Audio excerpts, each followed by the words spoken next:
శ్రీమాత్రే నమః. అందరికీ నమస్కారమండి. కుంభరాశి వారి ఇంట్లో రహస్యంగా ఈ శక్తి తిరుగుతుంది. ఆ శక్తి ఏంటో తెలిస్తే కుంభరాశి వారు ఖచ్చితంగా షాక్ అవుతారు. మీ గుండె జల్లుమనడం ఖాయం. ఆ శక్తి ప్రవేశించడానికి కారణం కూడా మీరే. మీరు చేసినటువంటి ఒకే ఒక పొరపాటు వలన ఆ శక్తి అనేది మీ ఇంటి లోపలికి ప్రవేశించడం అనేది జరిగింది. మరి అది దైవశక్తి లేకపోతే దుష్టశక్తా అనేటటువంటి విషయం ఈ వీడియోలో మీరు పూర్తిగా ఎక్కడా స్కిప్ చేయకుండా చివరి వరకు వింటే మొత్తం అర్థమవుతుంది. అలాగే ఈ వీడియో చూసే ముందు ఓం నమశివాయ అని కామెంట్ చేయండి. నిజంగా అదృష్టం ఉంటేనే కుంభరాశి వారి కంట ఈ వీడియో అనేది పడుతుంది. ఈ వీడియో వినటం వల్ల మీ జీవితానికి సంబంధించినటువంటి చాలా రకాలైనటువంటి విలువైన సమాచారం అనేది అందుతుంది. కాబట్టి వీడియోని కుంభరాశి వారు పూర్తిగా చివరి వరకు విని ఒక లైక్ ఇచ్చి సపోర్ట్ చేయండి. కుంభరాశి వారిని మనం గమనించినట్లయితే కుంభరాశి వారు చాలా తెలివైనటువంటి వారు.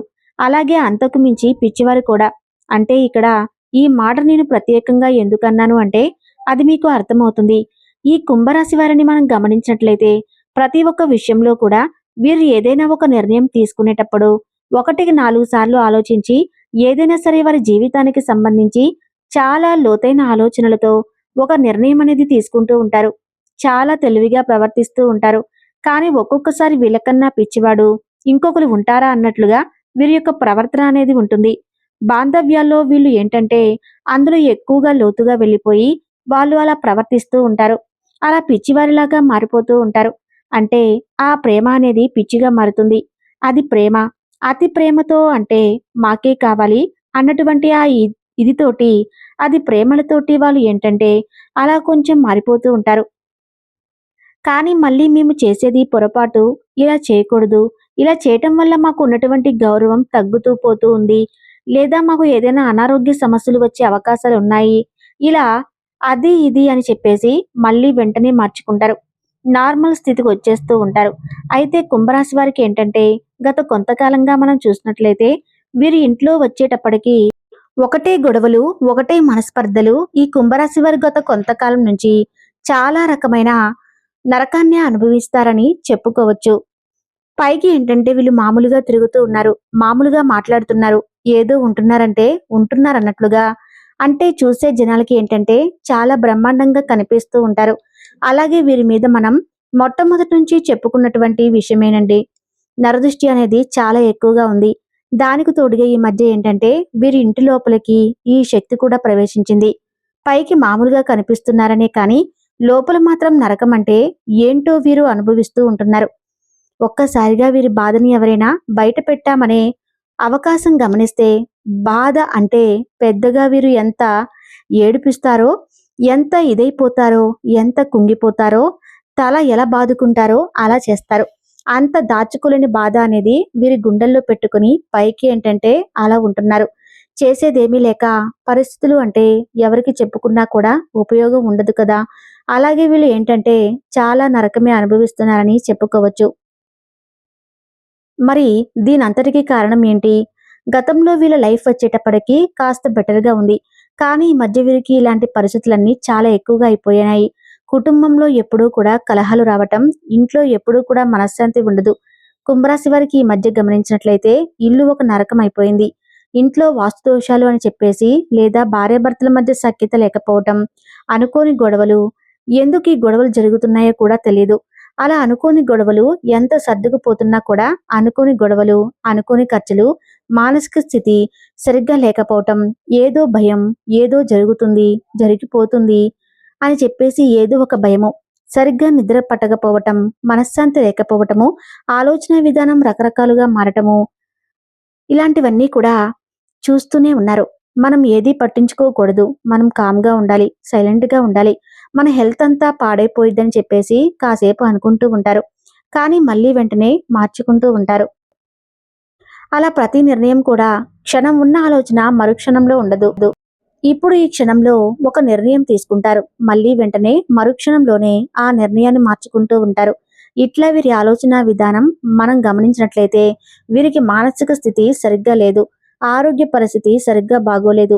ఇలా ఎప్పుడూ కూడా హెల్త్ ప్రాబ్లమ్స్, ఎప్పుడూ ఏదో ఒక గ్యాస్ ప్రాబ్లమ్స్ అని కాలు నొప్పులు, తలనొప్పి, నిద్ర పట్టకపోవటం, రాత్రిపూట కంటి నిండా నిద్రపోయి వీళ్ళు ఎన్ని రోజులైందో అని చెప్పుకోవచ్చు. ఇలా చాలా రకాలైనటువంటి బాధతో నరకం అనుభవిస్తూ ఉన్నారు. కొంత ఈ మధ్య వీరికి ఈ సమస్యలన్నీ కూడా బాగా ఎక్కువైపోయినాయి. మరి ఈ సమస్యలన్నిటికీ కారణం ఏంటి అని చెప్పేసి మీరు గమనించినట్లయితే, మీ ఇంట్లో ఒక దుష్టశక్తి అనేది ప్రవేశించింది. ఆ దుష్టశక్తి మీకు ఎప్పటి నుంచైతే ప్రవేశించిందో, అది ఏ రూపంలో ప్రవేశించిందో కూడా ఇప్పుడు మనం తెలుసుకుందాం. ఆ దుష్టశక్తి ఎప్పుడైతే అప్పటి నుంచి మీకు ప్రశాంతంగా ఉన్నటువంటి వాతావరణంలో చిన్నగా మార్పులు చేర్పులు నిదానంగా రోజుల్లో, అలా వారాల్లో, నెలల్లో గడిచే కొద్దీ అలా ఏంటంటే వీరికి ఆ పరిస్థితి, ఆ సమస్య అనేది చాలా ఎక్కువైంది. ఆ దుష్టశక్తి ప్రవేశించిన దగ్గర నుంచి వీరికి నిదానంగా రోజు రోజుకి వీరికి సమస్యలు అనేవి అలా ఎంటర్ అయ్యి అవి పెరిగి పెద్దవైపోయినాయి. ఏ సమస్యలకైనా పరిష్కారాలు అనేవి ఉంటాయి. కానీ ఇప్పుడు ఈ కుంభరాశి వారికి వచ్చేటటువంటి సమస్యలకు పరిష్కారాలని దొరకట్లేదు. అంటే ఏదైనా ఆలోచించుకున్నా అది కాకపోతే ఇది చేద్దామని అనుకోవటానికి లేకుండా ఆ సమస్యలకు పరిష్కారాలు లేని ప్రశ్నల్లాగా మిగిలిపోతున్నాయి. ఏం చేస్తే ఏమవుతుందో అన్నట్టుగా ఈ కుంభరాశి వారు మానసికంగా పడేటటువంటి బాధ అనేది వారి మనసుకే తెలుసు, లేదా భగవంతుడికే తెలియాలి. ఇక వేరే మనుషులకి ఎవరికి చెప్పుకున్నా కూడా అది తెలిసేది కాదు. ఎందుకంటే ఈ రోజుల్లో అంతా మనసు పెట్టి ఒక ఎదుటి మనిషి మనసులో ఉన్నటువంటి కష్టాన్ని, పరిస్థితిని అర్థం చేసుకునే మనుషులు ఈ రోజుల్లో ఎవరూ కూడా లేరు. అలాగే ఈ కుంభరాశి వారికి ఏంటంటే చాలా ఇదిగా ఉంటుంది. రోజు రోజుకి వీళ్ళు క్షీణించుకుపోతున్నారు. పని మీద శ్రద్ధ ఉండట్లేదు. డబ్బు మీద ఆసక్తి తగ్గిపోయింది. పనిలో కూడా ఉత్సాహం అనేది తగ్గిపోయింది. పోతే పోయింది అన్నట్లుగా ఒక నిర్ణయానికి రావటము. ఇలా కొంతమంది కుంభరాశి వారిని మనం గమనించినట్లయితే చాలా ఎక్కువగా నరకమే అనుభవిస్తున్నారని చెప్పుకోవచ్చు. వీరికంత పరిస్థితి బాగుంటే ఆర్థిక పరంగా కూడా వీరు మంచిగా ఒక సక్సెస్ లోకి వస్తారు. కానీ అలాంటి వాటన్నిటికీ కూడా ప్రతిదానికి కూడా ఈ దుష్టశక్తి అనేది అడ్డుపడుతుంది. దానివల్ల చాలా రకాలైనటువంటి సమస్యలు అనేవి వచ్చాయి. అంటే నిదానంగా మీ ఇంటి లోపలికి చేరి మీ ఇంట్లో తిష్ట వేసుకుని మరీ కూర్చుంది. అది మీకు తెలియక చాలా ఇబ్బందులు పడుతున్నారు. అలాగే మీరు పూజలు చేస్తున్నారు, మీరు నియమనిష్టలతో ఉంటున్నారు. కానీ ఈ మధ్య మీరు గమనించినట్లయితే దైవం మీద కూడా కొంచెం శ్రద్ధ అనేది తగ్గింది మీకు. అంటే ఎంతసేపటికి ఆ దుష్టశక్తి మీకు సృష్టించినటువంటి ఆ యొక్క ఆలోచనల్లో మీరు పడిపోతూ ఉన్నారు. అలాగే వాటికే సమయం కేటాయించుకుంటూ దైవాన్ని కూడా ఈ మధ్య మీరు అశ్రద్ధ చేశారు. ఏదో కొన్ని సందర్భాలప్పుడు దైవాన్ని తలుచుకుంటూ ఉన్నారు. కానీ ఇదివరకంత దైవశక్తి మీద ఉన్న ఆసక్తి కూడా తగ్గిపోయింది. ఎందుకంటే ఆ దుశ్శక్తి మీలో కలిగింపచేసినటువంటి మార్పులు చెరుపులు అలా ఉన్నాయి. దైవశక్తి మీద కూడా దృష్టి అనేది తీసేసింది. అలా తీసేసి మిమ్మల్ని కోలుకోలేని దెబ్బని, అంటే మిమ్మల్ని పాతాళానికి తొక్కేసేటట్లుగా ఆ దుష్టశక్తి చాలా గట్టి ప్రయత్నాలు చేస్తుంది. అది ఏంటి అనేది తెలియక మీరు ఏదేదో వెతుకుతున్నారు. మాకేంటి ఈ సమస్యలేంటి, ఈ కర్మలేంటి, ఈ దరిద్రాలేంటి, మేమేం పాపాలు చేశాము, అసలు ఏం చేస్తే ఈ సమస్యలు పోతాయా అని చెప్పేసి మీరు ఎక్కడెక్కడో ఏదేదో పిల్లని చంకలో పెట్టుకుని ఊరంతా వెతికినట్లు సమస్యని మీ ఇంట్లోనే పెట్టుకుని మీరు ఎక్కడెక్కడో వెతుకుతున్నారు. మీ మనశ్శాంతి కోసమని లేదా ఇంకొక దాని కోసమని మీరు ఎక్కడెక్కడో వెతుకుతున్నారు. కానీ ఈ సమస్య అనేది మీ ఇంట్లో మీ చుట్టూతోనే తిరుగుతూ ఉంది. మీ ఇంటి లోపలే ప్రవేశించి ఉంది. ముందు ఆ సమస్యను మీరు ఎప్పుడైతే తొలగిస్తారో, ఆ సమస్య నుంచి బయటపడినప్పుడు మీకు ఇవన్నీ కూడా ఒకదాని వెంబట ఒకటి ఇలా మొత్తం కూడా మాయమైపోతాయి. కాబట్టి ఇప్పుడు మీరు అర్జెంటుగా చేయాల్సినటువంటి పని ఏంటంటే ఆ దుష్టశక్తిని బయటకు తరిమి కొట్టాలి. తరిమి కొట్టేటటువంటి సమయం ఇప్పుడు మీకు వచ్చింది. ఇప్పటికి కూడా మీరు ఏముందులే అని చెప్పేసి పట్టించుకోకుండా ఏముందులే అని పెడచెవిని పెట్టేస్తే మాత్రం ఇప్పటికే ఆ విత్తనం ఏంటంటే వృక్షంలాగా మారింది. అది ఇంకా భూమిలోకి వేలతో సహా పాతుకుపోతుంది. అది మహావృక్షమైన తర్వాత మీరు పీకేయాలన్నా కూడా అది మీ వల్ల కాని పని. ఇప్పటికీ చాలా ఆలస్యమైంది. కాబట్టి మీరు ఏం చేస్తారంటే అర్జెంటుగా ఇప్పుడు ఆ దుష్టశక్తిని బయటకు తరిమి కొట్టాలి. ఎలా చేయాలి ఏంటి అనేది కూడా ఇప్పుడు నేను క్లియర్గా చెప్తాను.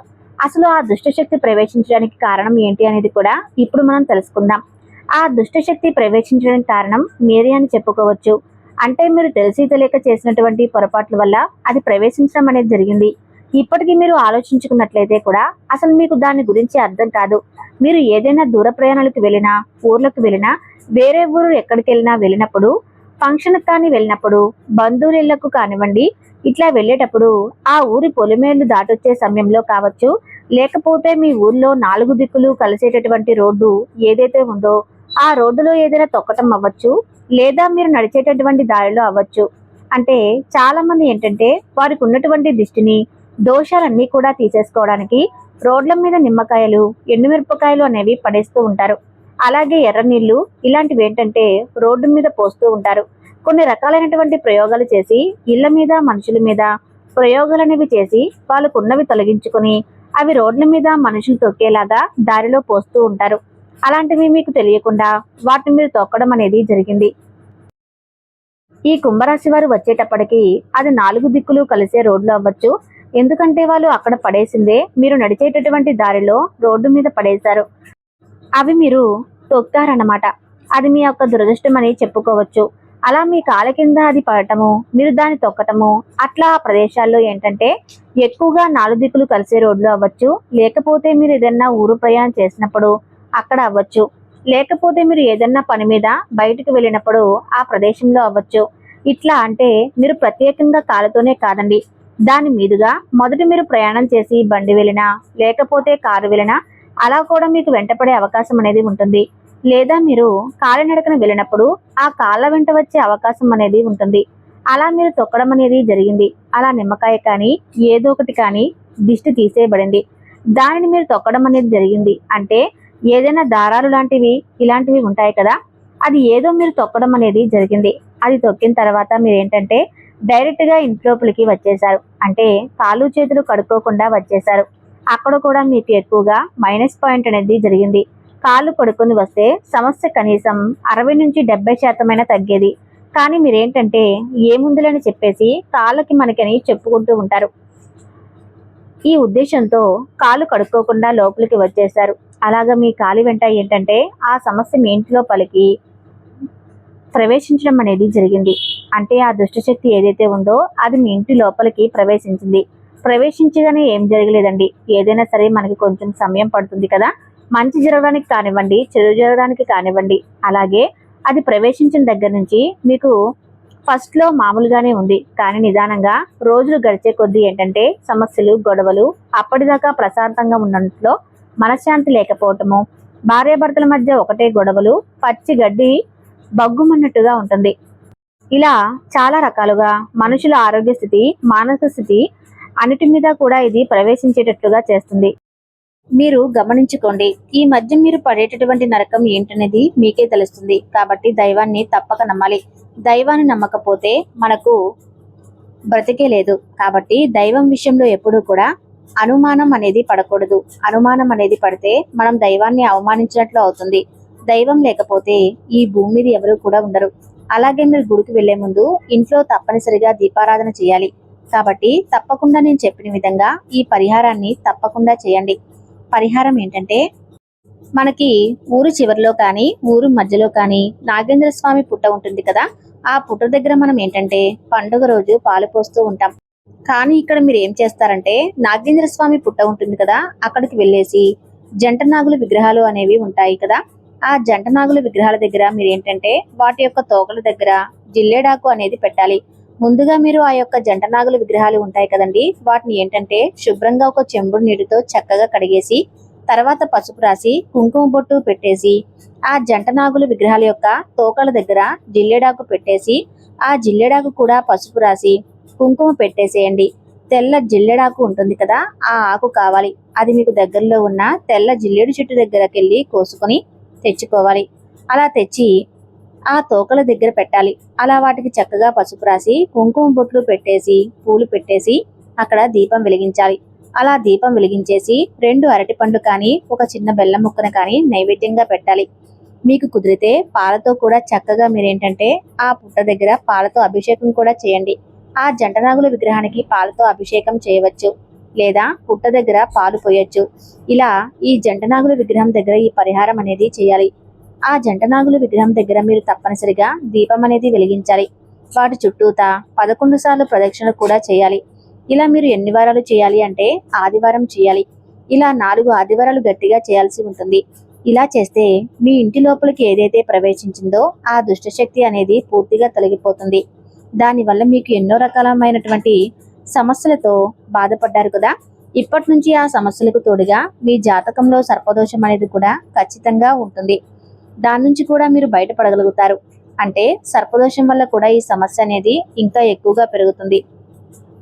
ఈ నాగదోషము సర్పదోషం వల్ల కూడా సమస్యలు ఎక్కువైపోయి కొంతమంది విడిపోయే అవకాశాలు కూడా ఉన్నాయి. కాబట్టి ప్రతి ఒక్కరూ కూడా ఈ కుంభరాశిలో జన్మించిన వారు ఈ 4 ఆదివారాలు జంటనాగుల విగ్రహానికి అభిషేకం చేయండి. ఇలా చేస్తే తెలిసి తెలియక చేసిన పాపాలన్నీ తొలగిపోతాయి.